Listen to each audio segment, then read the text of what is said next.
Heavy machinery pulled vehicles from huge trenches gouged by explosions along an underground pipeline in Taiwan's second-largest city that killed at least 25 people and injured 267.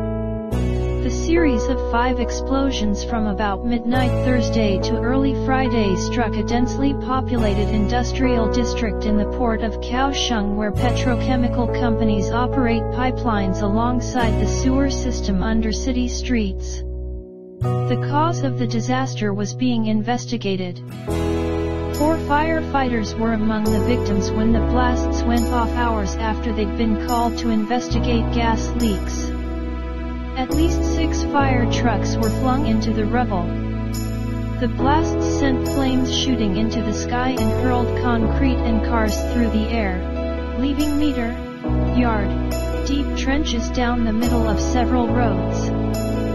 3 people remained missing and many of the injured were still receiving emergency treatment.